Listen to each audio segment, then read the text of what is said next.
Assalamualaikum warahmatullahi wabarakatuh. Innal hamdalillah nahmaduhu wa nasta'inuhu wa nastaghfiruh wa na'udzu billahi min shururi anfusina wa min sayyiati a'malina may yahdihillahu fala mudhillalah wa may yudlilhu fala hadiyalah. Asyhadu an la ilaha illallah wahdahu la syarikalah wa asyhadu anna Muhammadan abduhu wa rasuluh. Allahumma shalli ala Muhammadin wa ala alihi wa sahbihi wa barik wa sallim. Qala Allah tabaraka wa ta'ala fil Qur'anil Karim, ya ayyuhalladzina amanu taqullaha haqqa tuqatih wa la tamutunna illa wa antum muslimun, amma ba'd. Kaum muslimin, bapak-bapak, ibu-ibu, ading-ading yang dirahmati dan diberkahi oleh Allah tabaraka wa ta'ala. Alhamdulillah, kita senantiasa panjatkan puja puji syukur kita kepada Allah tabaraka wa ta'ala karena berkat limpahan nikmat, taufik dan hidayahnya kita dapat diberikan kemudahan oleh Allah tabaraka wa ta'ala untuk bersama-sama berkumpul kembali dalam rangka menuntut ilmu pada pagi hari yang Allah berkahi ini.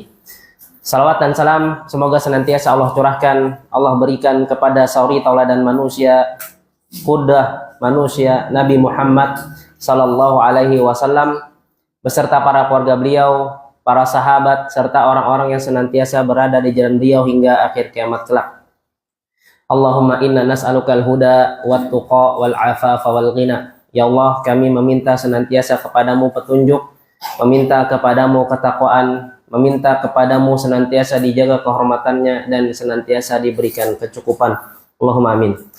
Kembali kita membahas kitab Fiqhul Muyassar yang ditulis oleh para ulama Saudi ya pada zaman sekarang, yaitu pada ulama-ulama kontemporernya, yang mana kita melanjutkan bab berikutnya, yaitu bab kedua, bejana, di halaman 8. Halaman 8 dari kitab Fiqh Muyassar ya, halaman 8. Nah, di sini kita masuk dalam bab kedua yang bertemakan bejana. Kenapa bab kedua dimulai dengan bejana?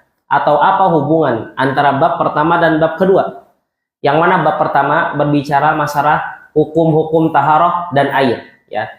Apa hubungannya dengan bejana di bab kedua? Maka kolerasinya atau hubungannya, bejana adalah wadah daripada air itu sendiri. Ya, jadi sebagaimana kita melihat air, ya air itu mengalir, ya air itu berjalan, maka cara kita untuk mendapatkan air itu adalah dengan yang namanya bejana atau dengan yang namanya wadah. Makanya para ulama di sini membahas tentang masalah bejana itu sendiri atau wadah itu sendiri. Apakah boleh seseorang mandi pakai gayung yang terbuat dari emas atau terbuat dari besi atau terbuat dari tembaga? Apakah orang boleh berwudu dengan menggunakan bejana dari emas, bejana dari perak atau semisalnya? Makanya dibahas. Karena bab sebelumnya ya berbicara masalah yang namanya air. Maka tatkala kita ketahui hukum-hukum daripada air tersebut, maka selanjutnya adalah kita harus juga tahu apakah boleh seseorang menggunakan tempat-tempat atau wadah-wadah tertentu dalam mengisi air pada benda tersebut. Ya, ini hubungan bab dengan bab sebelumnya. Kemudian di sini kita langsung bacakan ya. Bejana dalam pembahasan ini adalah wadah penyimpanan air dan lainnya. Jadi bejana kenapa dibahas? Sebagaimana ulun jelaskan, karena tempat menyimpan air, wadahnya ya. Begitu juga bisa dipakai dengan untuk membawa barang-barang ya. Atau bisa juga bejana tersebut dipakai untuk mandi wajib ya. Bisa juga bejana tersebut atau gayung bahasa kita sekarang digunakan untuk mensucikan diri kita dari najis. Misalkan kita mohon maaf habis kencing, mensucikan kencing, otomatis kita pakai gayung ya. Mensucikan diri dari bekas mohon maaf BAB, maka kita juga butuh yang namanya gayung. Nah, gayung tadi boleh kada dipakai? Apakah diharamkan, apakah tidak? Nah, maka inilah bab yang akan membahas permasalahan tersebut. Baik dia terbuat dari besi atau selainnya ya. Besi kah, kulit kah, kulit hewan. Karena dahulu sebagaimana kias dari bejana ya, jadi orang Bahari di zaman Nabi SAW, selain bejana mereka juga menggunakan kulit-kulit hewan untuk menampung air atau disebut dengan kirbah ya. Jadi di dalam kirbah tersebut berisi yang namanya puluhan liter atau 5 literan ke atas ya, untuk mengisi air. Di sana tempat air buat berwudu, buat minum ya. Jadi digunakan sebagai wadah. Nah, maka kita belajar apa hukum wadah tersebut, ya. Hukum asalnya adalah boleh berdasarkan firman Allah tabaraka wa taala, "Huwallazi khalaqalakum ma fil ardi jami'a." Dialah Allah yang menciptakan segala yang ada di bumi untuk kalian. Nah, di sini penulis rahimahumullah, para ulama Saudi kontemporer sekarang, ya, mereka berpendapat boleh kita menggunakan bejana apapun, gayung kah atau wadah dari kulit kah, apapun boleh, ya, sebagai wadah untuk air, sebagai wadah untuk kita berwudu, ya. Jadi Nabi SAW kalau berwudu tuh kerada keran bahari, tapi pakai apa? Wadah, bejana kah, atau dari kulit sapi kah, kulit kambing kah. Kalau sekarang kita bisa kiaskan kerannya, boleh nggak keran terbuat dari emas, boleh nggak keran terbuat dari perak. Nah, itu permasalahannya, ya. Jadi kata para ulama, boleh menggunakan bejana pakai apapun, terbuat dari apapun, ya. Hal ini berdasarkan firman Allah tabaraka wa taala di dalam surah Al-Baqarah, ya. Dialah yang menciptakan bagi kalian apa aja yang ada di bumi, ya. Jadi apa aja yang ada di bumi itu hukumnya halal untuk digunakan. Apa aja? Bentar. Segala apapun yang ada di bumi itu boleh untuk digunakan, ya. Maka dari ayat ini, ya, para ulama mengambil kaidah yang sering kita dengar, al-aslu fil asya mubahun illa ja'at dalil ala tahrimihi. Segala macam asal dari sesuatu apapun itu hukumnya boleh. Segala apapun yang ada di dunia ini hukumnya boleh, ya. Kita misalkan memakai daun, gasan, mandak, nasi kuning, ya. Atau misalkan memakai yang namanya plastik, gasan membawa banyu, ya. Atau misalkan membawa gayung dengan membawa air dengan gayung, ya. Itu semuanya boleh, ya. Kenapa? Al-aslu fil asya mubah. Segala macam hal pada asalnya itu adalah mubah. Kecuali datang pengharamannya. Kecuali ada dalil yang mengharamkan hal tersebut. Ya, contoh, bagaimana kita makan babi? Apa hukumnya babi? Kata Allah, ya, semua yang ada di bumi ini halal. Nah, terus kita cari apakah ada dalil yang mengharamkannya? Iya, Allah Azza wa Jalla juga mengharamkan yang namanya makan babi, ya. Diharamkan bagi kalian untuk memakan babi, kata Allah Azza wa Jalla. Berarti ada pengecualian. Segala macam di bumi ini halal pada asalnya, pada umumnya, namun ada pengecualian, ya. Tatkala ada dalil yang mengharamkan, maka sesuatu itu yang asalnya halal menjadi haram. Seperti contohnya makan babi, ya. Atau lagi misalkan apa hukumnya, kita bahas misalkan kerja di tambang misalkan. Hukumnya apa? Sebagaimana dalil yang telah kita baca, Allah Azza wa Jalla menjadikan segala macam, dibuatkan segala macam untuk kalian pakai, ya. Jadi pada asalnya, ya, bekerja di tambang atau mengambil barang-barang bumi itu boleh, ya. Dalil yang menunjukkan yang demikian juga adalah bahwasanya ada yang namanya zakatul ma'din, zakat barang-barang hasil bumi, ya. Allah Azza wa Jalla mensyariatkan adanya zakat pada barang-barang hasil bumi. Ini menunjukkan bahwasanya perkara itu boleh, ya. Tatkala tidak ada yang mengharamkan, maka tetap pada asalnya itu hukumnya boleh, ya. Sebagaimana juga masalah bejana, ya. Masalah gayung, masalah wadah air, pada asalnya semua apapun boleh. Nah, kemudian di sini beliau akan merincikan perkara-perkara, ya, wadah air tersebut atau tempat air tersebut kapan dia tidak bisa digunakan, kapan dia haram untuk dipakai, ya. Jadi semua hal itu pada asalnya boleh, ya. Namun ada pengecualiannya oleh syariat, ya. Di antaranya kita akan belajar bab pertama, kita baca dulu. Bab ini terdiri dari beberapa bagian. Bagian pertama, menggunakan bejana emas, perak, dan lainnya dalam bersuci. Nah, taib. Pada masalah pertama, ya, bolehkah kita memakai bejana dari emas atau perak, atau misalkan gayung dari emas atau perak, atau misalkan ember dari emas dan perak untuk kita bersuci? Contohnya hendak mandi wajib dari situ. Contohnya hendak wudu dari situ. Contohnya hendak minum atau makan dari situ. Boleh kada? Maka kita akan bahas. Kata mereka rahimahumullah, boleh menggunakan segala macam bejana untuk makan dan minum, ya. Boleh menggunakan segala macam bejana untuk makan dan minum. Jadi kalau bejananya, ya, secara umum boleh digunakan untuk makan dan minum.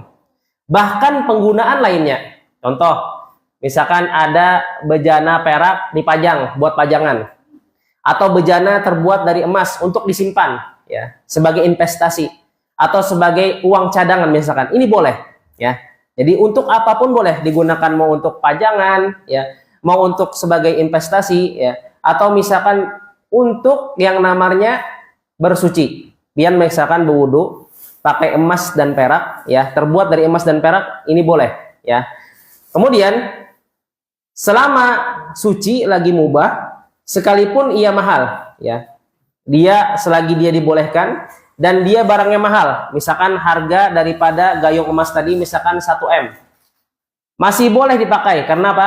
Pada dasarnya hukum segala sesuatu itu adalah mubah, ya, boleh dipakai, ya, karena ia masih tetap di atas hukum dasar yaitu mubah. Nah, ini pengecualiannya, kecuali bejana emas dan perak.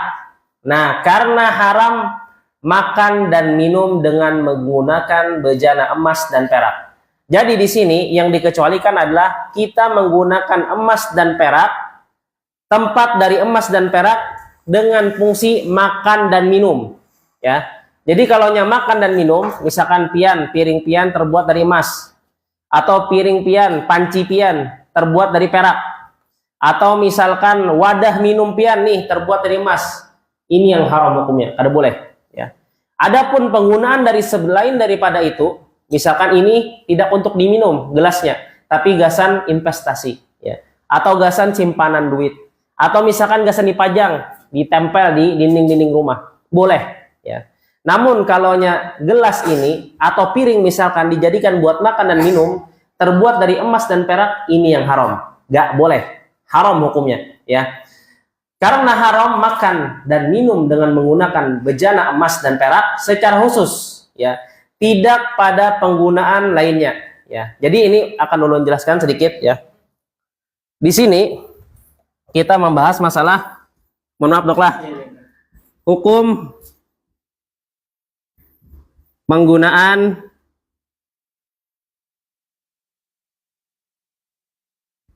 wadah, ya, kita katakan wadah secara umumnya, karena bejana itu khusus, wadah itu lebih umum. Wadah dari emas atau perak, ya, untuk makan dan minum. Nah, ini para ulama semuanya dari zaman dahulu sampai sekarang bersepakat akan keharamannya. Jadi piring dari emas, piring dari perak, atau gelas dari emas atau gelas dari perak, pian pakai gasan makan dan minum, ini hukumnya haram, ya. Ini semua ulama bersepakat. Yang mereka berselisih dalam perkara kedua, turunan daripada itu, digunakan selain makan dan minum. Nah, digunakan selain makan dan minum. Contohnya apa? Tadi contohnya misalkan pian, ya, becincin perak, bebinian becincin emas, ya, atau misal lain pian punya emas dan perak dipajang, ya, buat pajangan, atau pian simpan buat investasi, nggak digunakan, tabungan pian supaya menghadapi misalkan masa-masa pancaklik, ya, atau masa-masa inflasi, pian bisa mengeluarkan emas tadi buat dijual, bukan untuk dimakan dan diminum. Nah, maka dalam sini para ulama berselisih, ya. Yang pertama mengatakan haram secara mutlak, ya, dan ini pendapat jumhur, mayoritas para ulama, ya. Mereka mengatakan bahwasanya haram emas dan perak digunakan dalam sisi manapun dalam penggunaan, hendak inya dipajang, hendak inya dijadikan investasi atau segalanya, ini kada boleh, ya, ujar mereka rahimahullah. Yang kedua mengatakan, dan ini pendapat daripada Syekh Muhammad bin Shalih Al-Utsaimin, Imam Syaukani, Syekh bin Bas rahimahullah, Syekh Sa'di, ya, dan ulama-ulama yang lain, ini minoritas, ya, mengatakan haram khusus, ya, makan dan minum saja. Nah, jadi kalau misalkan, ya, pian memakainya buat investasi atau pian pajang, atau untuk tatoyub. Istilah para ulama tatoyub itu pian misalkan berzina, berhias dengan emas dan perak, misalkan perak buat laki-laki, emas gak boleh ya, perak misalkan bercincin perak laki-laki, atau emas buat perempuan, bekalung atau bercincin emas perempuan tersebut, ini hukumnya boleh ya. Dan yang lebih kuat dan dikuatkan oleh para ulama kontemporer Saudi ya pada saat ini juga sama, yaitu apa? Pendapat yang kedua, haramnya khusus pada makan dan minum saja. Adapun selain makan dan minum maka ini tidak haram ya. Ulang statementnya, tidak pada penggunaan lainnya. Jadi selain daripada makan non minum, emas dan perak boleh dipakai. Misal pian bisi sandal, sandalnya terbuat dari perak, silahkan pakai ya. Atau misalkan bebinian ya, sandalnya terbuat dari emas, silahkan pakai ya. Karena itu zina, perhiasan mereka ya. Misalkan juga selainnya ada seseorang ya yang banyak duit, karena kebanyakan duitnya takut inflasi, dia ubah duit tadi menjadi apa? Emas ya. Dibikinlah misalkan bejana besar dari emas, dipajang di rumahnya. Atau dibikinlah yang namanya apa? Kalung 100 gram misalkan, buat disimpan atau segala macam. Ini hukumnya boleh ya. Dan inilah pendapat yang kuat sebagaimana dikuatkan oleh para ulama Saudi saat ini ya. Ulama-ulama kontemporer ya, ulama-ulama yang sekarang ya. Bahwasanya selain daripada apa? Makan dan minum itu hukumnya boleh. Akan bawakan dalil yang berikutnya ya. Dari Utsman ibnu Abdillah ibni Mauhib ya. Jadi Utsman ibni Abdillah ini Bahari dikirim ya, arsalani ahli ila ummi Salamah biqadahin min ma. Bahari aku ya diutus oleh keluargaku untuk menemui Ummu Salamah. Siapa Ummu Salamah? Ummu Salamah ini bini Rasul SAW ya. Jadi utus Sidin nih pada Ummi Salamah, gasan apa? Biqadahin min ma, hendak minta air ya dalam kodah. Kodah itu mangkok ya. Jadi Sidin membawa mangkok, gasan minta air. Kenapa minta air lawan Ummu Salamah? Maka banyak air di lain. Nah, kita lihat. Kemudian fajaat bijul julin min fiddah fihi sya'run min sya'rin Nabi SAW. Kemudian Ummu Salamah tadi membawa sebuah mangkok atau sebuah lonceng ya yang dia terbuat dari fiddah.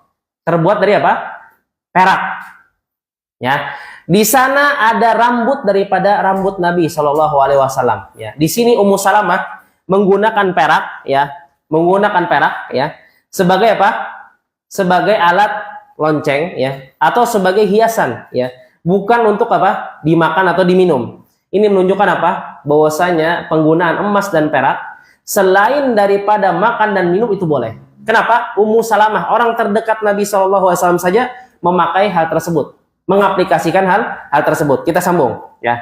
Wa kana idza asabal insan ainun aw syai'un ba'atha ilaiha mikhdabahu. Apabila seseorang tertimpa suatu penyakit ain atau penyakit apapun, mereka mengutus kepada Ummi Salamah untuk minta celupan rambut Nabi SAW ya. Jadi rambut Nabi SAW itu dijadikan tabarruk ya, bekas rambut Nabi SAW. Jadi seluruh jasad Nabi SAW itu kita boleh bertabarruk di sana ya. Salah satunya apa? Rambut Sidin ya. Bertabarruk mencari barokah dari Allah Tabaraka wa Ta'ala untuk menghilangkan penyakit ya. Berkahnya dari Allah, tapi itu wasilah. Boleh minta apa? Keberkahan dari rambut Nabi SAW. Kemudian apa? Dicelupkanlah rambut tadi ya ke air di mangkok si Utsman ibn Abdillah, maka beliau kemudian melakukan hal tersebut kepada keluarganya dan disembuhkan oleh Allah Tabaraka wa Ta'ala ya.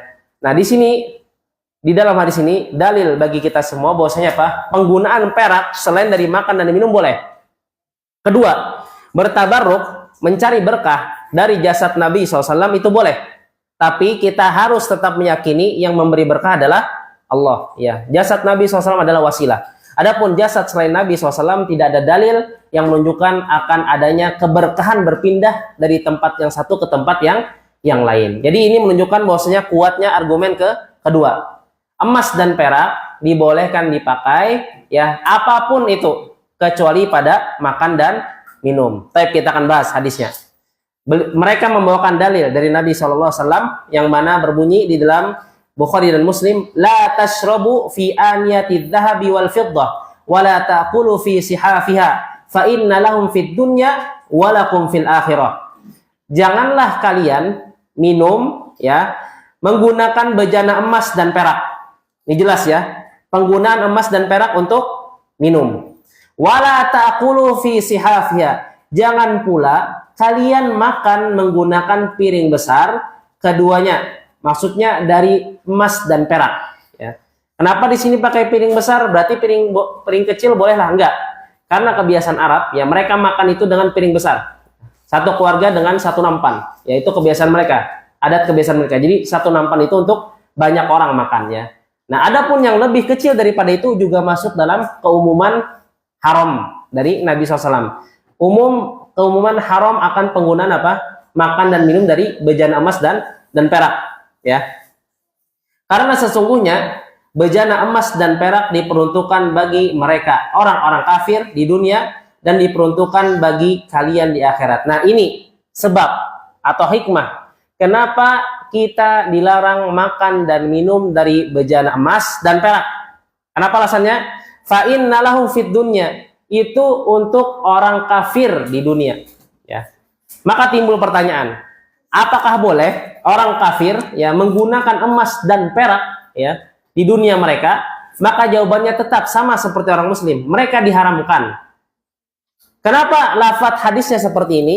Karena kata para ulama, agama mereka tidak mengharamkan makan dan minum dari bejana emas dan perak. Itu sebabnya ya. Fa inna lahum fid dunya, maka itu untuk buat orang kafir di dunia.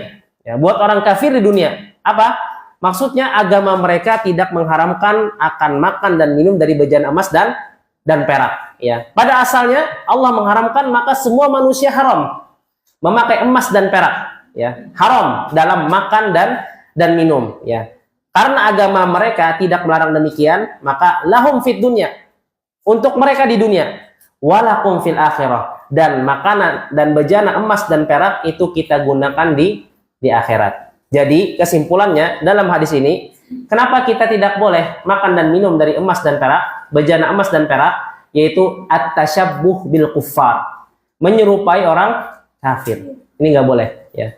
Jadi at-tasyabbuh bil kuffar itu diharamkan di dalam agama kita. Ya, salah satunya itu sebab kenapa kita tidak boleh makan dan minum dari bejana emas dan perak. Apa sebabnya? Yaitu menyerupai orang kafir. Ini sebab pertama. Ya, hikmah diharamkannya hal tersebut. Ya. Kenapa diharamkan kita makan dan minum dari bejana emas dan perak atau wadah dari emas dan perak? Karena menyerupai orang kafir. Orang kafir di dunia mereka makan dengan alas emas dan perak. Ini nggak boleh. Ya, kita nggak boleh tasyabuh dengan mereka. Bagus, sidin tuh ajaran orang kafir tuh bagus dalam hal-hal yang baik, perkara-perkara yang mewah. Ada apa kita turuti? Tapi iya, di dalam agama kita ya tidak boleh ada yang namanya penyerupaan dengan orang kafir. Ya. Ini adalah manhaj atau gaya hidup seorang muslim. Kada boleh menyerupai orang kafir. Ya, baik itu dalam makannya, mereka makan dengan apa? Tangan kiri. Nah, itu hikmah juga kenapa kita dilarang makan dengan tangan kiri, supaya tidak tasyabuh dengan kufar.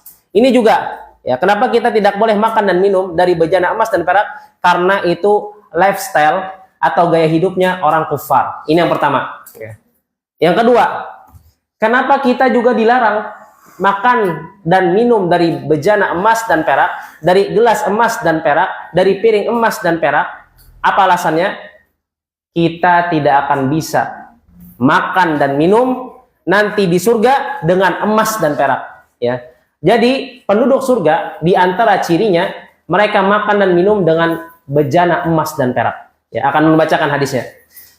Dari Nabi Shallallahu Alaihi Wasallam, beliau bersabda, "Man syariba fi aniyatil fiddah wad dhahab fit dunya lam yashrab fihima fil akhirah wa aniyatu ahlil jannah ad-dhahab wal fiddah." Barang siapa nang menginum dari bejana emas dan perak, barang siapa yang minum dari bejana emas dan perak di dunia, nah ini poinnya, lam yashrab fihima fil akhirah. Mereka tidak akan pernah meminum dengan kedua tadi di akhirat. Secara tidak langsung Nabi SAW mengabarkan kepada kita ciri dan sifat penduduk surga. Mereka kalau makan dan minum ini terbuat dari emas atau perak. Ya. Ini alat makan orang-orang penduduk surga. Ya. Kalau hanya kita minum di dunia, kita tidak akan minum dengan menggunakan hal tadi. Ya. Atau dalam istilah kata diharamkan hal tersebut di surga. Kayak Pak Ustadz, maksudnya ini sama seperti hadis yang lain, seperti man syaribal khamar lam yashrab ha fil akhirah. Barang siapa yang dia meminum khamar, nanti di akhirat dia tidak akan pernah minum khamar. Di antara sifat dan ciri penduduk surga, mereka minumannya khamar. Tapi bukan khamar seperti dunia, bukan.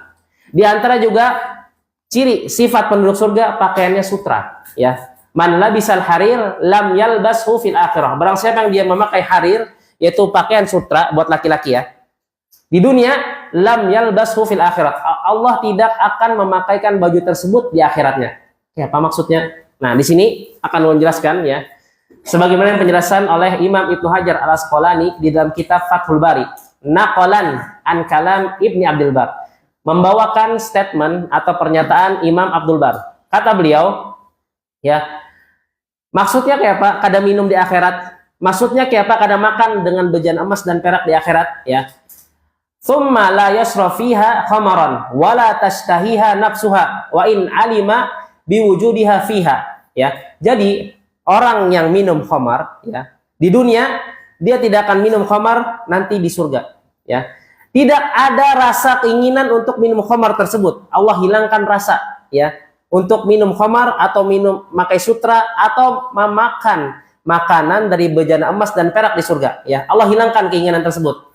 Wa in alima biwujudiha fiha. Walaupun orang tadi yang masuk surga tadi, dia tahu makanan penduduk surga terbuat dari emas dan perak, alasnya, ya.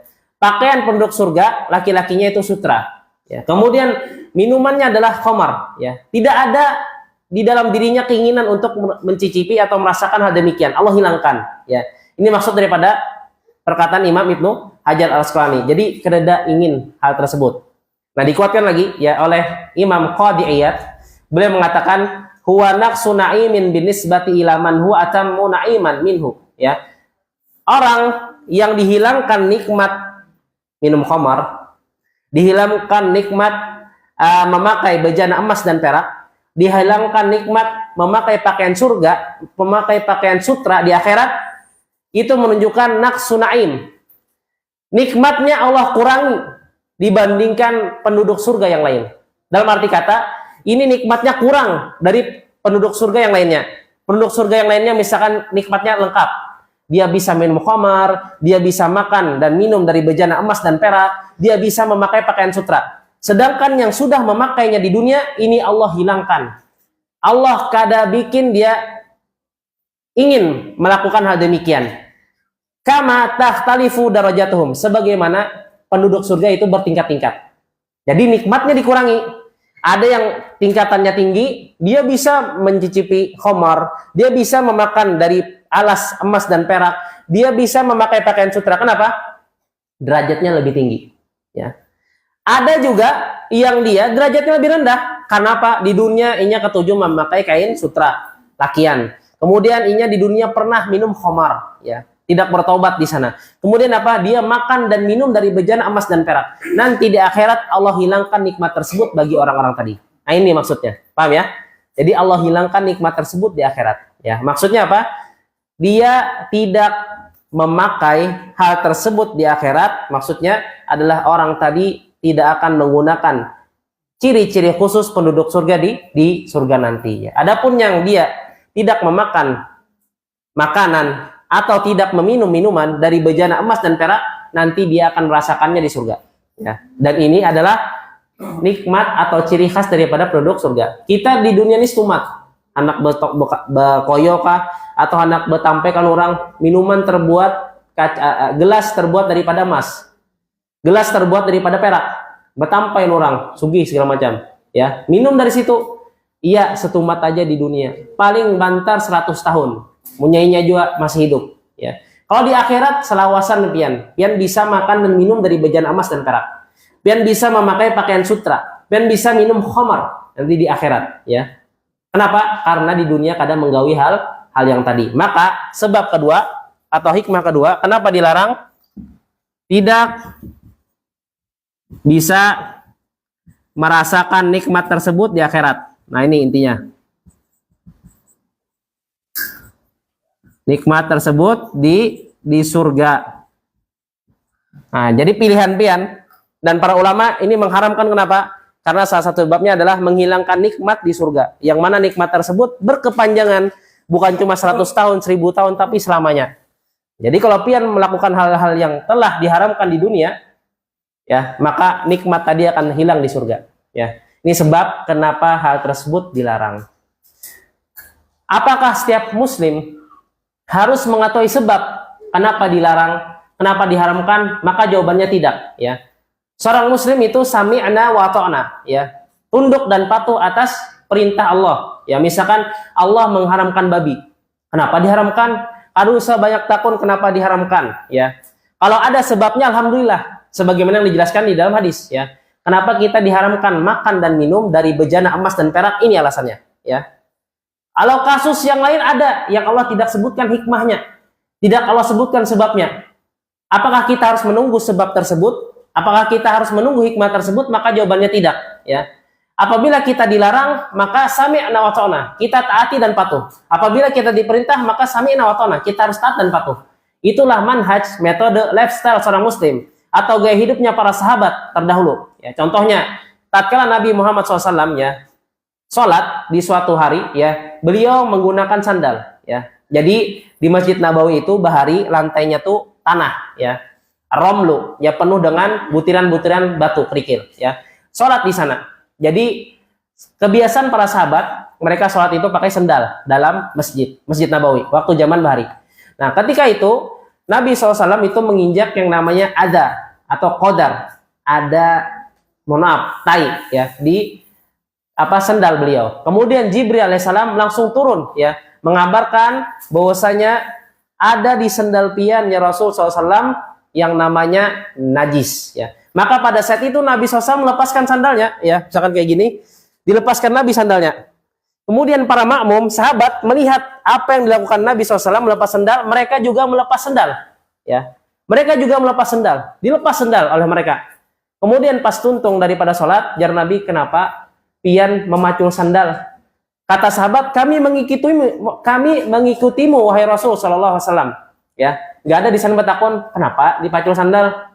Diharamkan kah? Kenapa diharamkan? Karena mumpati langsung apa yang dipraktekkan dan dicontohkan Nabi Shallallahu Alaihi Wasallam. Ya, ini metode gaya hidupnya, lifestyle-nya para sahabat. Lifestyle-nya para orang-orang muslim adalah taat dan patuh terhadap perintah dan larangan. Ya, walaupun tidak mengetahui hikmah, walaupun tidak mengetahui sebab. Contoh yang lain, ya, Nabi SAW tatkala mendengar atau diperintahkan Allah akan haramnya khamar secara mutlak, tidak ada lagi pengecualian.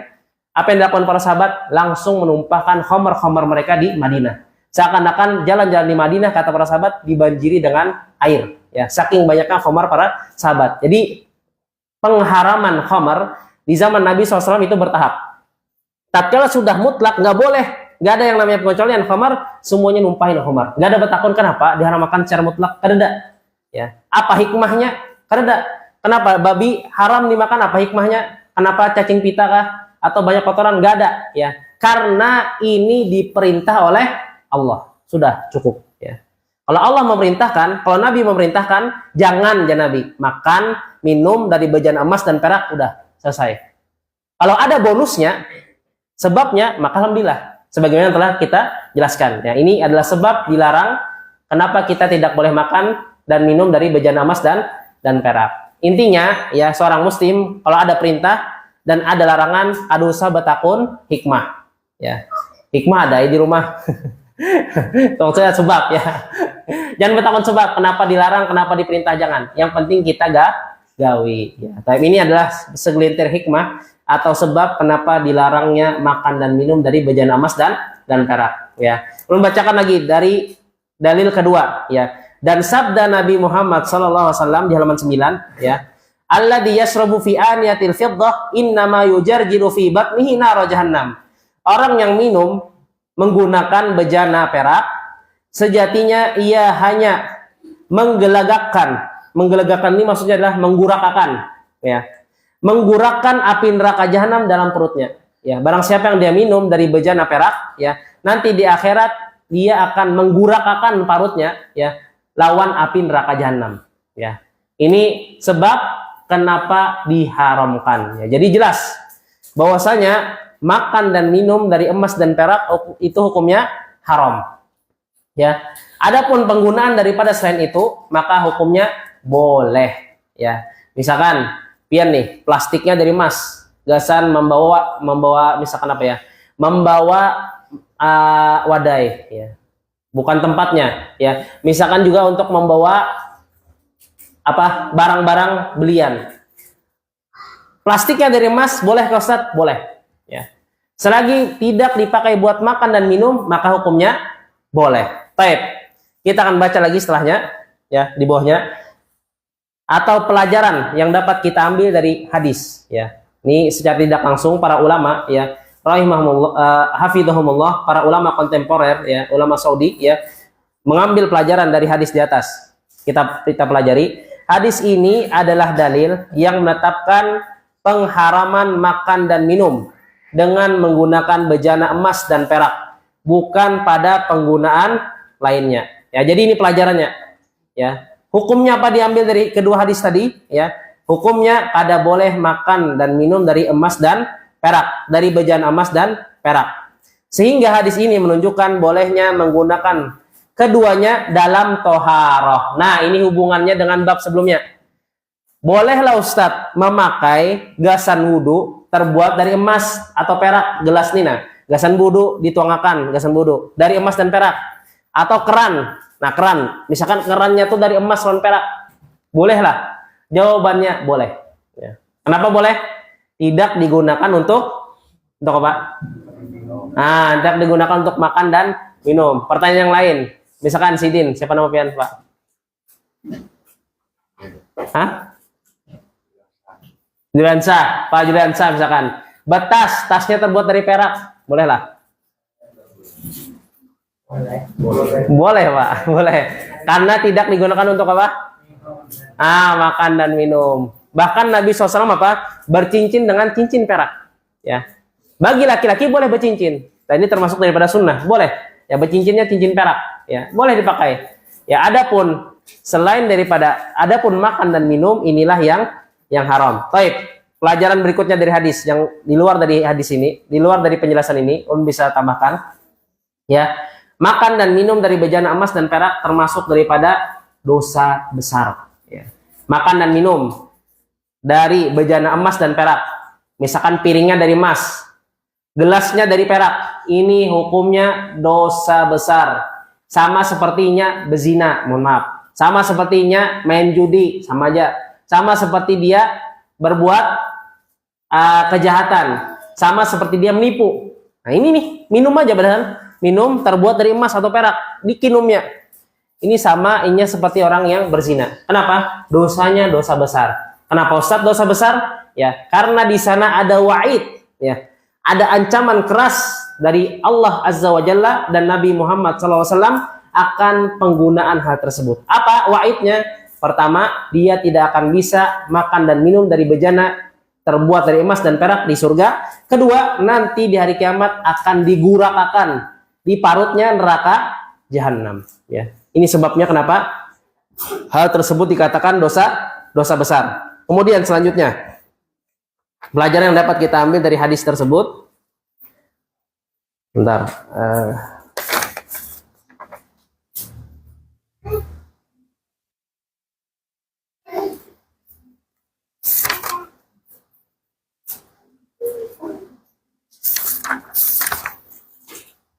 Al-hadis dalilun ala tahrimi syurbi fi aniyatil fiddah. Ya, jadi hadis tadi ya menunjukkan akan diharamkannya minum dari bejana perak, ya, ataupun emas, ya. Kemudian wa anna dzalika min kaba'irid dzunub, dan hal tersebut termasuk daripada dosa-dosa besar dan dikhususkan terhadap makan dan minum saja. Ya, jadi selain daripada makan dan minum, maka hukumnya boleh. Pian hendak berwudu dari emas dan perak, boleh, silakan. Pian hendak memajang emas, perak, piring bertempel di di dinding rumah, silahkan. Apalagi pian gasan investasi, ya, menghadapi misalkan adanya inflasi kena di tahun sekian-sekian, misal pian jadikan duit pian ke emas dan perak, ya, misalkan emas Gucci, ya, perak misalkan sepatu, ya, silahkan, ya, dan ini dibolehkan. Baik, kita akan lanjutkan, ya. Larangan ini bersifat umum, mencakup bejana emas dan perak murni. Maksudnya piring tadi, gelas tadi terbuat dari emas dan perak secara murni, nggak ada campuran lain, murni, pure, ya, nggak ada tambahan tembaga, nggak ada tambahan misalkan asam sulfat atau misalnya nggak ada, cuma tembaga atau perak atau emas secara keseluruhan, ya. Atau yang disepuh dengan keduanya. Maksudnya disepuh itu apa? Yaitu misalkan ini asalnya dari kaca, ya, kemudian disepuh, dilapisi emas atau perak. Nah, ini juga kada boleh, ya. Kenapa? Karena ada mengandung unsur emas dan perak buat diminum, ya. Kemudian atau yang padanya ada bagian dari emas dan perak. Misalkan nih, ini misalkan gelas, ya. Kemudian pian tulis lambang brand pian, brand misalkan jualan dagang, misalkan gambar segitiga. Nah, di sini gambar segitiga di gelasnya, tapi segitiganya tadi terbuat dari emas dan perak. Ini haram hukumnya, ya. Jadi tatkala sesuatu tersebut baik itu digunakan secara murni, baik itu digunakan secara sepuhan, dilapisi saja, atau sedikit aja ada emas dan perak di tempat makan dan minum, itu hukumnya haram, ya. Adapun di luar daripada itu, selain makan dan minum, itu hukumnya tidak mengapa. Baik, kita lanjutkan yang kedua. Sedikit, baik. Bagian kedua, hukum menggunakan bejana yang ditambal dengan emas dan perak. Nah, jadi kita akan membahas, ya, misalkan kayak apa, misalkan gelas ini pecah, ya, atau retak, ditambal lawan emas atau perak, ditambal lawan orang tukang pengrajin, ditambal, ya. Nah, dengan perak, jadi yang retaknya tadi tertutup, hilang, ya, tertutup, kereda lagi bekas retakan, atau yang pecah tadi bisa disambung, ya, dengan perak dan emas. Akan kita bahas sekarang. Baik. Jika tambalannya terbuat dari emas, ya, menambal gelas, menambal piring yang pecah atau retak, ya, tambalannya terbuat dari emas, maka haram menggunakan wadah tersebut secara mutlak. Jadi kalau misalnya tambalan gasan makan dan minum, tapi tambalannya terbuat dari emas, ya. Kita sekarang berbicara masalah tambalan. Baik. Ini ulun nikaskan supaya mudah langsung. Kasus kedua, tambalan emas atau perak di tempat makan dan minum atau minum. Pertama, kesimpulannya, tambalan emas haram, kayak apapun penggunaannya. Tambalan emas haram, ini kesimpulannya, ya. Sedikitkah, banyakkah, hendak berapa persenkah, haram, ya, kalau tambalannya dari emas, ya. Ini kesimpulan pertama, ya. Karena ia tercakup di dalam keumuman dalil tadi. Apa dalilnya? Nabi SAW mengatakan, wala taqulu fi sihafiha. Jangan pian makan dan minum dari bejana emas dan perak. Wala tashrabu fi aniyati dzahab wal fiddah. Jangan pian minum dari bejana emas dan perak. Ini secara umum, ya. Hadis ini menunjukkan kepada kita gak boleh secara mutlak makan dan minum dari bejana emas dan perak, baik itu secara murni atau sebagai tambalan, ya. Ditambal kada boleh. Pian misalkan piring pen retak karena larang, misalkan terbuat dari berlian, misal. Cara satu-satunya gasan menambal piring terbuat dari berlian adalah dengan emas. Karena emas itu adalah salah satu hal atau unsur yang terhindar dari yang namanya oksidasi, paling kuat, ya. Gak akan pernah bisa berkarat, gak akan pernah bisa lapuk dari zaman, ya. Ditempel ke berlian tempat makan tadi, misalkan sepuhan dari emas, ini hukumnya haram, ya. Ini pertama. Baik. Adapun jika tambalannya terbuat dari perak yang sedikit, ya, maka boleh menggunakan wadah tersebut. Berdasarkan hadis Anas, dia berkata, in kasara qadahu Rasulillah sallallahu alaihi wasallam fattakhadha makana sya'bi silsilatan min fiddah. Wadah minum Rasul sallallahu alaihi wasallam retak, maka beliau mengikat, bukan mengikat arti lebih tepatnya, menambal, ya. Maka beliau menambal bagian yang retak dengan rangkaian dari perak. Ini menunjukkan bahwasanya tambalan dari perak ini rukhsah, diperbolehkan, ya, dalam kondisi hajat, kata para ulama. Ada keperluan di sana, ya. Jadi tambalan perak boleh, ya. Kapan bolehnya? Ada hajat di sana. Ada hajat, ya. Ada keperluan di sana. Contohnya zaman sekarang ada tambalan terbuat dari tembaga, tambalan terbuat dari besi, tambalan terbuat dari nikel dan semisalnya. Maka yang lebih utama kita menambah dengan hal tersebut, ya. Tapi kalau tidak ada lagi darurat, ada hajat, ada kebutuhan yang mendesak, kita bisi cuma perak aja gak usah menambal. Maka boleh menambal barang-barang tempat minum dan makan kita dengan perak. Tapi lebih utama apa? Menjauhi hal tersebut, ya. Jadi kalau ada yang lain, boleh ditambal dengan hal yang lain, dan ini lebih utama, ya. Jadi kasus kedua, tambalan perak ini dibolehkan di dalam syariat, ya. Boleh, tapi kadarnya sedikit dan ada keperluan di sana, ya. Nah, di sini akan membacakan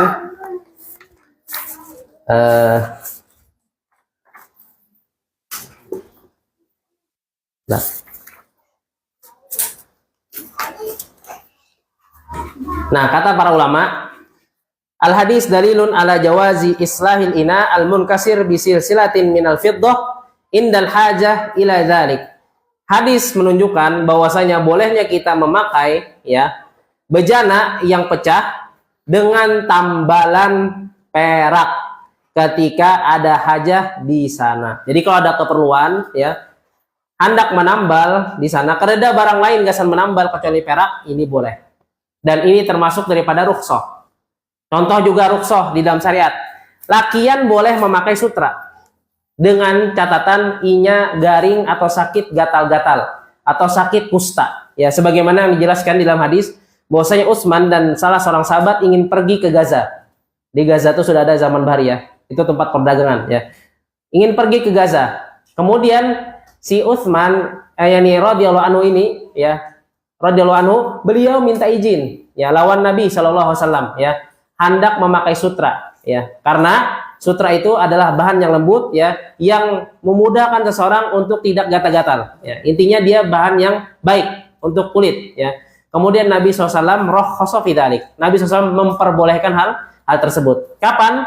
Ketika ada hajat. Apa hajatnya? Garing kulit atau sakit kulit. Begitu juga kasus ini. Perak boleh digunakan tatkala ada kondisi mendesak. Paham, ya? Jadi ini termasuk daripada rukhsah. Contoh yang lain lagi seperti rukhsah. Misalkan pada asalnya, ya, sholat di masjid itu wajib. Tatkala turun hujan, maka gugur kewajiban tersebut. Boleh sholatnya di rumah, ya. Bahkan ketika turun hujan, ya, azannya bukan seperti azan yang kita dengar.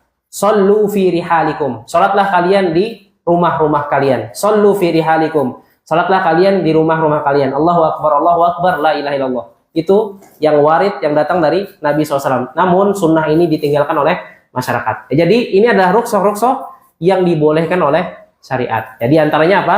Boleh kita menambal dengan perak tatkala ada keperluan. Wallahu ta'ala alam bisawab. Lanjut lagi. Mana? Hah? Saya pun cepatkan. Ketiga, kasus ketiga, ya, sedikit kita tambah. Bagian ketiga, bejana orang kafir, ya. Kenapa Ustadz masih membahas bejana? Karena bejana ini wadah air, ya. Gasan bersuci, gasan menghilangkan najis. Kita misalkan terjajak, mohon maaf, tai kucing. Nah, memakai gayung orang kafir atau wadahnya orang kafir, boleh kada? Ya, maka akan kita bahas pembahasannya di buku ini. Baik. Hukum asalnya, bejana orang-orang kafir boleh digunakan kecuali bila diketahui najisnya. Ya, jadi bejana orang kafir kah, orang muslim kah, orang musyrik bahkan boleh dipakai bejana mereka, ya, dengan catatan ya tidak ada najis. Ya. Kalau ada najisnya nggak boleh. Ya, antum atau pian hendak minjam piring orang Nasrani atau piring orang Yahudi atau piring orang penyembah berhala, ya, musyrik. Seperti misalkan yang menyembah patung-patung, ya, dan semisal minjam bang anak mulah makanan, boleh kada? Jawabannya boleh, ya. Baik. Dalam kondisi ini tidak boleh menggunakannya kecuali setelah mencucinya. Ya, jadi boleh tadi dengan syarat apa? Dibasuh dahulu. Ya, jadi kalau nyepian hendak minjam piring atau gelas dari orang-orang kafir atau dari orang-orang penyembah berhala, patung-patung, ya, maka pian dibolehkan dengan catatan dibasuh. Ya, dibasuh dahulu. Ya, berdasarkan hadis Abu Sa'labah Al-Khushani radhiyallahu anhu, dia berkata, "Qultu ya Rasulullah, inna bi ardi qaumin min ahlil kitab, afana qulu fi aniyatihim?" Qala la ta'kulu fiha illa an tajidu ghairaha faghsiluha thumma qulu fiha. Aku bertanya kepada Rasul sallallahu alaihi wasallam. Ya, jadi Abu Sa'labah ini, ya, beliau pindah dari Madinah ke Syam, ya. Jadi kasus hadis ini, ya, menceritakan tentang penduduk Syam. Jadi penduduk Syam itu, ya, terdiri atau mayoritasnya dihuni oleh orang ahlul kitab. Ahlul kitab itu apa? Yahud dan Nasoro. Jadi orang-orang suku-suku Arab, ya, yang dia berhijrah ke Syam banyak tanah soru. Mereka menjadi Kristen, ya. Syam itu bahari itu apa, Ustaz? Syam itu kumpulan dari Syria, Lebanon, kemudian Palestina dan juga Yordania. 4 negara ini dahulu namanya Syam, ya. Sekarang udah pecah, Yordania, Palestina, Lebanon sama Syria. Ya, ini dahulunya Syam, ya. Nah, di sana itu mayoritasnya apa? Ahlul kitab, penduduknya Nasrani dan Yahudi, ya. Ya Rasulullah, kami ini di negara Syam, ya Rasul, ahlul kitab di sana mayoritasnya, ya, Yahudi dan Nasrani. Afana qulu fi aniyatihim, bolehlah ulun makan dari bejana-bejana mereka. Dalam arti kata tempat-tempat piring atau tempat-tempat gelas mereka, ya. Qala la ta'kulu fiha, jangan pian makan dari situ, jangan. Nah, ini syaratnya. Illa an la tajidu ghairaha, kecuali keadaan yang lain. Keadaan lagi orang muslim, pian minoritas, tetangga pian keadaan orang muslim, kafir semua, ya, atau penyembah berhala semua. Boleh, ya, dengan syarat faghsiluha thumma qulu fiha, dibasuh, ya. Jadi gelasnya atau misalkan piringnya dibasuh, ya. Maka boleh digunakan. Jadi hubungannya apa dengan bab kemarin? Tatkala pian memakai gelas atau bejana, ya, dari orang musyrik atau orang kafir, pian basuh dulu, kemudian pian bisa bersuci dengannya. Berwudu dari tempat bejana orang musyrik atau kafir tadi boleh, dengan syarat dibasuh. Pian hendak mandi wajib, gayungnya dari orang kafir, ya, atau orang musyrik, dibasuh dahulu, ya. Dibasuh, boleh memakai dengan syarat tidak ada yang lain. Ya, ini pertama paling utama. Pian cari sudah di parak pian kereda lagi orang muslim, boleh pian pinjam. Syarat kedua, kalau sudah pian pinjam harus dibasuh atau dicuci. Maka hal tersebut boleh dalam penggunaannya. Baik, kita baca lagi.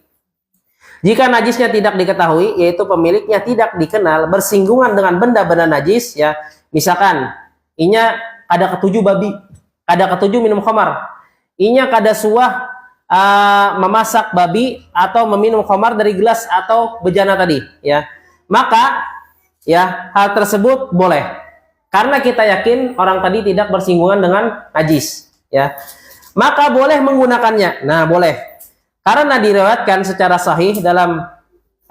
sahih bahwasanya Nabi Muhammad SAW dan para sahabat mengambil air untuk berwudu dari kantong kulit milik wanita musyrik. Nah, tadi belum padahi.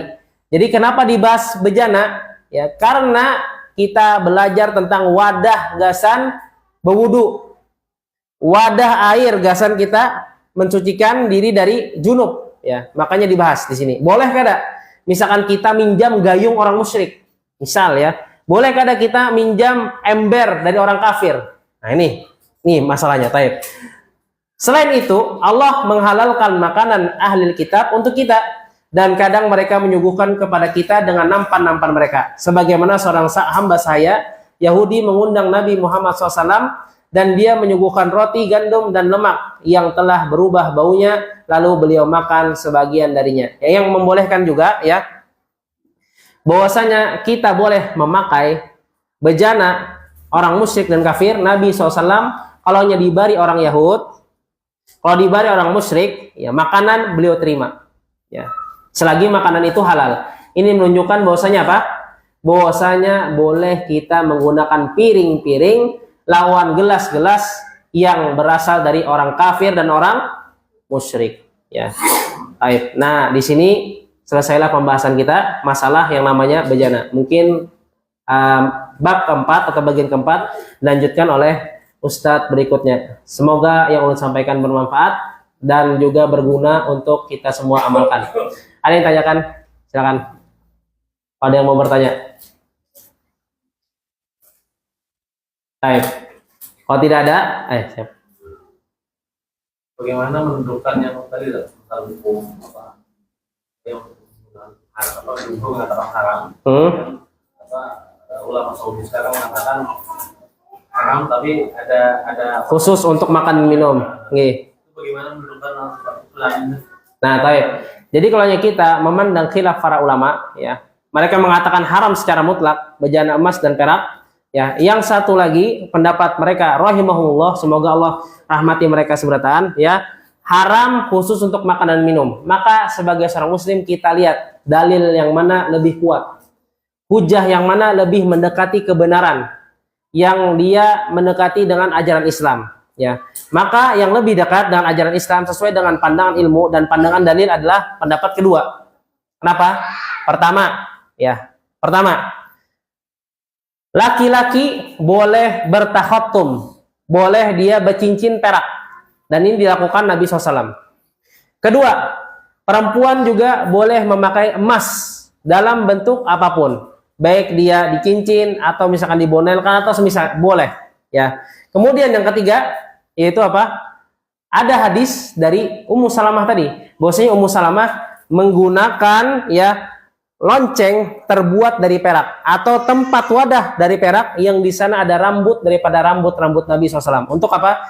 Mereka bertabarruk menyembuhkan apa? Penyakit, ya, sebagai wasilah daripada penyembuh penyakit. Akan tapi yang menyembuhkan penyakitnya adalah Allah. Nah, ini semua terbuat dari apa?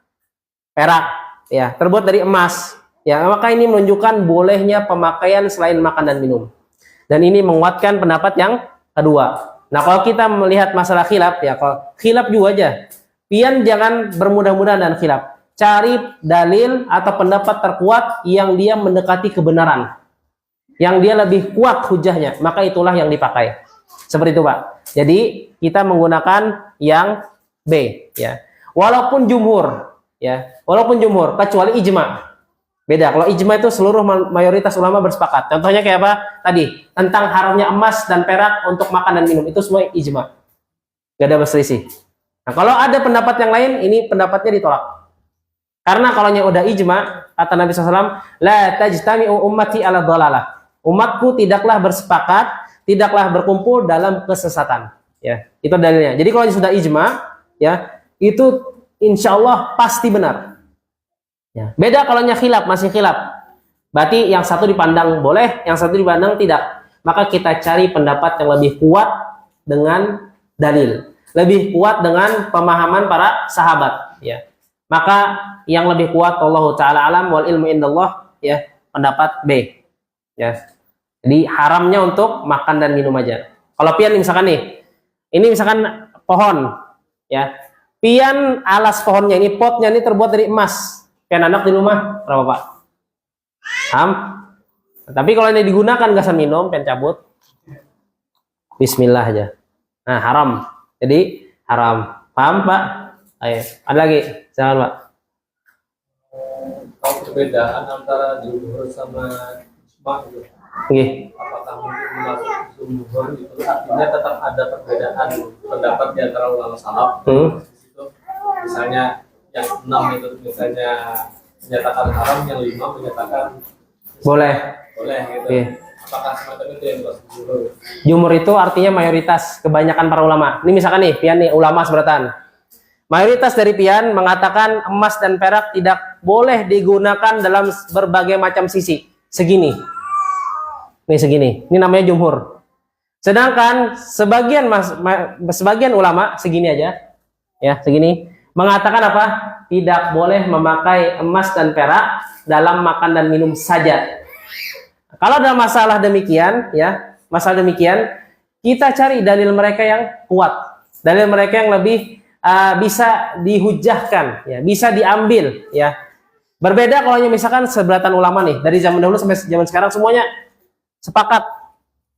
mereka sepakat tentang haramnya hal tersebut. Maka misalkan ulun keluar lagi, ya, pemahaman yang baru, maka pemahaman ulun ditolak. Berarti ulama salaf pun ada itu yang Berselisih. Banyak, Pak. Dan para sahabat pun juga berselisih dalam suatu perkara. Ada. Ya, jadi nggak cuma para ulama yang 4 aja. Bahkan para sahabat berselisih dalam suatu pandangan. artinya sebagian dari ulama salaf itu sama juga pendapatnya dengan ulama kontemporer tadi. Bujur, Pak. Nggih, bujur. Nah, jadi ini ada salafnya, ini ada salafnya juga, ya. Intinya kayak apa, kita mengikuti mayoritas kah? Ada juga. Ya, kita mengikuti yang mana yang lebih kuat, ya. Kalau yang jumhur yang kuat, kita umpati yang kuat. Kalau yang minoritas yang kuat, kita ikutin yang kuat. Selagi dalilnya kuat, ya. Artinya nggak terpisah sekali dengan pendapat salaf juga. Ya, ada salafnya. Ada salaf yang mengatakan demikian, ya. Tapi kita mencari bukan yang banyak, tapi yang mana lebih kuat dan mendekati kebenaran. Walaupun itu minoritas. Ya, yang mana yang kuat dan mendekati kebenaran. Walaupun itu minoritas.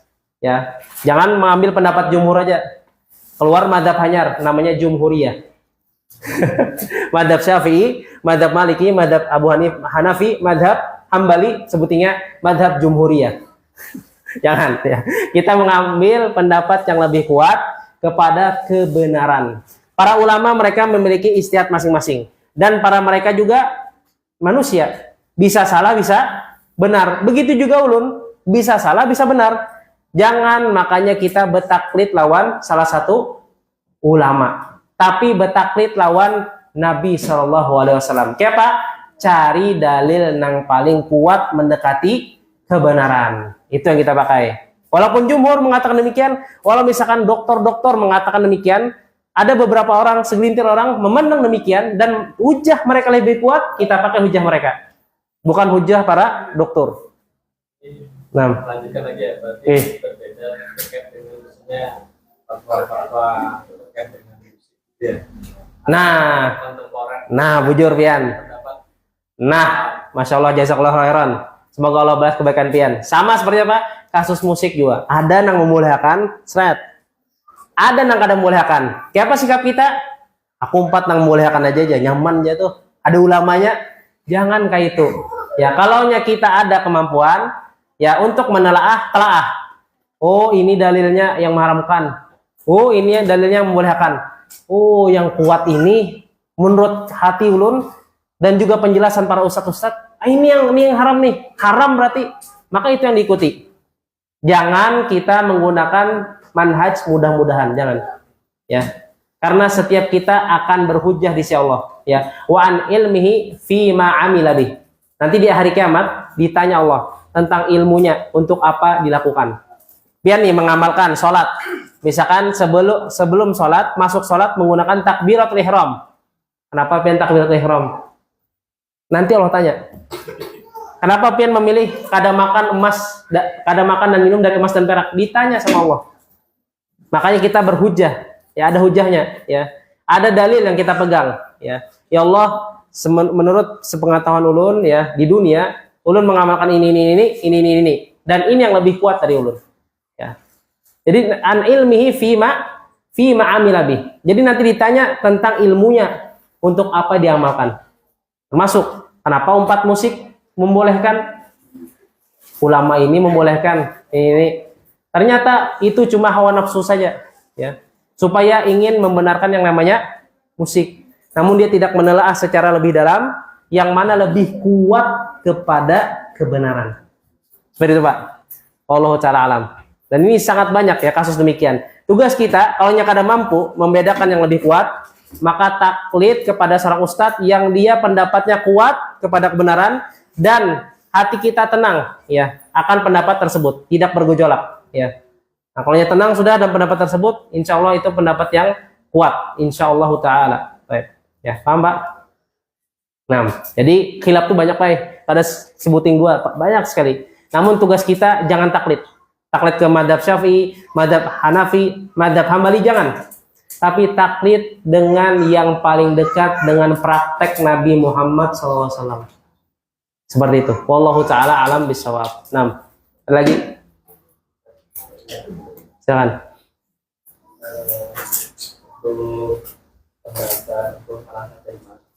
Ya. Tadi malam disebutkan tentang pede dengan ibadahnya. Yap. Sedangkan nanti saja ada kekhawatiran bahwa ibadahnya tapi tidak diterima oleh Allah. Lalu bagaimana cara kita berpegang bahwa ibadah kita akan diterima oleh Allah? Baik. Cara berhusnuzon ibadah kita ya akan diterima oleh Allah Tabaraka wa Ta'ala. Salah satunya kita mengamalkan apa yang dilakukan oleh para nabi dan rasul. Di antaranya apa? Melakukan sikap khawatir itu sendiri. Ya. Kita khawatir amalan kita tidak diterima oleh Allah Tabaraka wa Ta'ala. Kenapa? Pertama, itu mencegah pian ria. Diterima juga amalanku aja. Maka itu apa? Potensi ria sangat besar. Ya. Kalau orang terhindar dari yang namanya ria, insya Allah amalannya diterima. Ya. Kekhawatiran terhadap tidak diterimanya suatu amalan, ya, itu juga sebab dia akan konsisten akan amalan tersebut. Ya. Senantiasa melakukan amalan tersebut. Beda kalau dia sudah pede. Beda kalau dia misalkan sudah merasa, oh diterima oleh Allah Tabaraka wa Ta'ala. Ini beda. Ya. Maka husnuzonnya adalah kita mengamalkan sebagaimana yang diamalkan Nabi dan Rasul. Apa amalan mereka? Wajilah. Ya. Walladzina anfaqu ma atau wa qulubuhum wajilah. Ya. Mereka menginfakkan harta mereka, ya, sedangkan hati mereka dalam keadaan cemas dan takut. Ya, itu. Jadi husnuzannya seperti itu, mengamalkan apa yang diamalkan oleh Nabi dan Rasul. Wallahu ta'ala alam. Betul. Jika pernah menggunakan emas atau perak untuk makan dan minum, lalu bertobat, apa nanti bisa menggunakannya di surga? Baik, jazakumullah khairan. Pertanyaan kedua, bagaimana Bahari inya pernah makan lawan minum dari bejana emas dan perak dengan ketidaktahuan? Inya kada tahu bahwasanya itu haram. Tidak tahu bahwasanya itu tidak dibolehkan. Apakah bisa diterima taubatnya? Jawabannya taubatnya pasti diterima Allah. Selagi matahari tidak terbit di barat, selagi dia tidak meninggal, pasti diterima Allah. Dosa apapun, bahkan dosa kesyirikan, ya. Namun pertanyaannya di sini, ya, bagaimana tatkala dia dalam keadaan jahil dan dalam keadaan berilmu? Ini beda. Kalau orang dalam keadaan jahil tidak berilmu, maka pasti akan Allah maafkan. Wa ma kunna mu'adzabin hatta nab'atsa rasula. Kami tidak akan mengadab suatu kaum, menyiksa suatu kaum sampai datangnya ke sana hujjah, sampai datang ke sana rasul, ya, yang menjelaskan. Beda kasusnya kalau dia misalkan tahu, ya. Wallahu ta'ala alam bisawab. Kemungkinan dia bisa mendapatkan ancaman tadi. Kemungkinan dia bisa mendapatkan ancaman tadi. Sebagaimana juga pelaku riba, ya, yang dia mendapatkan hasil uangnya dari riba, namun dia tidak mengetahui, ya. Afallahu amma salaf. Allah mengampuni apa yang telah lalu. Berarti apa pemahamannya? Kalau didasari dengan ketidaktahuan, bahkan harta haram pun itu menjadi halal. Ya. Afallahu amma salaf. Allah mengampuni dosa yang telah lalu. Namun beda, kalau dia sudah tahu, maka ini harus dikembalikan. Dalam kasus riba, misalkan ke jalan umum, fasilitas umum, ke WC umum, atau misalkan mola jembatan, mola sekolahan umum. Ya, sama juga kasusnya orang-orang yang dia sudah tahu akan haramnya makan dan minum dari emas dan perak, tapi digawi juga. Ini bisa dapat ancaman. Dia nanti di akhirat, Allah hilangkan keinginannya, girohnya, untuk memakan dengan bejana emas dan perak. Wallahu ta'ala alam bisawab. Ini termasuk kurangnya nikmat di surga. Sebagaimana dijelaskan oleh Imam Ibnu Hajar dan juga Imam Qadiyah. Ya, nikmatnya kurang. Ya, kada sempurna. Wallahu taala a'lam bishawab. Ada lagi? Siapa? Ya, siapa? Kan. Kalau punya makan emas yang biasa disajikan dengan Makan emas. Makan emas. Ada emas dimakan? Apa tuh? Nyundang Rona. Kayak tisu. Namanya aja mungkin emas. Mas asli mas. Kalau asli emas Pak, kalau dilebur dengan api panas, itu dia ngumpul nanti jadi logam emas. Apa penyebutannya aja? Mungkin kertas emas saja mungkin, tapi unsurnya mungkin bukan dari emas, kayaknya ya. Emas asli. Daging stick. Rugi dong dia jualan itu. Oh mahal. Anyar tahu nah.